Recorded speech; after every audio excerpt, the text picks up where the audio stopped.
اللہ تعالیٰ نے قرآن پاک میں مومن کا نبی پاک صلی اللہ علیہ وسلم کے ساتھ جو رشتہ بیان کیا ہے نا، وہ رشتہ یہ ہے کہ نبی کریم علیہ السلام مومنوں سے ان کی جانوں سے بھی زیادہ قریب ہیں۔ النبی اولا بالمؤمنین من انفسہم، اور اولا کا ایک معنی مالک کے کیے گئے کہ نبی پاک علیہ السلام مومنوں کی جانوں سے بھی زیادہ مالک ہیں۔ مومن اپنی جان کے اتنے مالک نہیں جتنے اللہ کے رسول ان کی جان کے مالک۔ انسان کی جب کسی شخص سے دلچسپی ہو جاتی ہے نا، ہر آدمی سے انسان کو محبت نہیں ہوتی، کچھ جگہوں پہ انسان مجبور بھی ہوتا ہے، محبت نہیں ہوتی، لیکن جس جگہ محبت ہوتی ہے وہاں اطمینان ہوتا ہے، سکون ہوتا ہے۔ گھر اس آدمی کا زیادہ اچھا نہیں چلتا جو اپنی بیوی کو خرچ زیادہ دیتا ہے، مکان اچھے میں رکھتا ہے، بلکہ وہ گھر زیادہ اچھا چلتا ہے۔ یہاں مکان تو کچا ہوتا ہے لیکن میاں بیوی کے درمیان اعتماد کا اور محبت کا رشتہ قائم ہوتا ہے، ورنہ وہ سجدہ سنورا گھر بھی دوزخ نظر آتا ہے۔ دین نے ہمیں جو اسلوب دیا وہ یہ ہے کہ مومن کامل ہونے کے لیے نبی پاک کی محبت شرط ہے۔ اگر حضور سے محبت ہوگی تو ایمان مکمل ہوگا، اگر نبی کریم علیہ السلام سے محبت نہیں تو ایمان کی تکمیل ہو سکتی، اور محبت لفظوں میں سمیٹی نہیں جا سکتی، اور محبت کی اداکاری ویسے ممکن نہیں ہوتی۔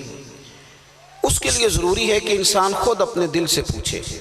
ہمارے ہاں تو ڈگریاں جاری کی جاتی ہے نا، فلاں عشق رسول ہے، وہ جس کے ہاتھوں میں نوٹوں کی دتھی ہوتی ہے اس کو عشق رسول کی سند مل جاتی، اور جو 1,00,000 روپیہ کسی جگہ خرچ کر دیتا ہے وہ سب سے بڑا عشق رسول ہو جاتا ہے۔ یہ ڈگری میں کیسے دے سکتا ہوں؟ یہ تو میرا اندر بتائے گا کہ مجھے حضور سے کتنی محبت ہے۔ آپ اپنے آپ سے پوچھیں گے کہ نبی کریم صلی اللہ علیہ وسلم سے کتنی محبت ہے، آپ خود اس پر غور کریں۔ ہمارا حضور سے پیار کرنا ضروری ہے، اگر محبت نہیں ہوگی تو پھر دین پر چلنا مشکل ہوگا، آسان نہیں ہوگا، ورنہ پھر بوجھ سے بنتے ہیں۔ ساری زندگی رشتہ چلتا ضرور ہے پر اس کا لطف کوئی نہیں ہوتا، اور اگر محبت ہو تو پھر جینا آسان ہو جاتا ہے۔ مجھ سے ایک صاحب نے پوچھا کہ اہل سنت کے ایک بزرگ عالم نے کہیں بیان کیا ہے کہ صحابہ حضور علیہ السلام کا پیشاب پی جاتے تھے،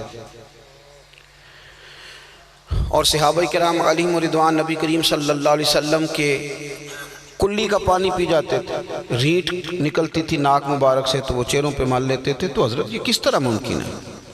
میں نے کہا آپ کیا کرتے ہیں؟ کہنے لگے میں کالج میں پڑھاتا ہوں۔ میں نے کہا وائف کیا کرتی ہیں؟ کہنے لگے بڑے اچھے گھرانے سے ہیں، وہ بھی ایک کالج کے اندر لیکچرار ہیں۔ تو میں نے کہا کہ یقیناً آپ کی بیوی شادی سے پہلے یہ روٹین ہوتی ہے خواتین کی کہ وہ کسی کا بچہ پیشاب کر دے تو ان کو گھن آتی ہے، کسی کے باتھ روم میں جائیں اور بچے نے پیشاب کیا ہو تو ناک پہ رومال رکھ لیتی ہیں، اور کوئی ان کے قریب کہہ کر دے تو وہ بھی کہہ کر دیتے ہیں، ہوتا ہے نا جی ایسے، اور آ کے شکوہ بھی کرتی ہیں کہ فلانے گھر والوں کے لوگوں کا جینے کا رہنے سہنے کا ڈھنگ اور سلیقہ ٹھیک نہیں ہے، کو پتہ ہی نہیں صفائی کیسے کرنا ہے۔ وہ تو دیکھیں سارا ان کا واش روم آلودہ تھا، جب میں گئی ہوں ان کے بچوں کے وہاں پیمپر پڑے ہوئے تھے، بڑی باتیں سناتے ہیں لوگ۔ وہی بی بی جو کل تک تنقید کر رہی تھی، پھر جب اس کا اپنا بچہ ہوتا ہے نا اس کے بالوں میں پیشاب کرتا ہے، اس کے منہ میں کہہ کر دیتا ہے، پھر بھی اسے الٹی آتی ہے، پھر بھی اسے گھن آتی ہے۔ کیوں بھلا؟ وہ جب تک تنقید کر رہی تھی تو دوسرے کے بچے سے کر رہی تھی، وہ کسی کا بچہ تھا، اس سے پیار نہیں تھا، اور جب اپنا بچہ ہوتا ہے تو پھر اس سے محبت ہو جاتی ہے، پھر ہو جاتا ہے پیار۔ پھر انسان جو ہوتا ہے نا پھر وہ کہتا ہے نہیں کچھ بھی نہیں، میرے لیے یہ آسان ہے۔ جب محبت ہو جائے تو پھر بحث نہیں ہوتی، پھر غلامی ہوتی ہے، اور جب تک محبت نہیں ہوتی تب تک بحث ہی ہوتی ہے، تنقید ہی ہوتی ہے۔ پیار ہو جاتا ہے تو آسانی ہوتی ہے۔ دین ہمیں آسان کرنا چاہتا ہے، کہتا ہے نبی کریم سے محبت کر لو۔ حضرت ابوبکر صدیق رضی اللہ تعالیٰ عنہ کو نا حضور سے محبت ہے، محبت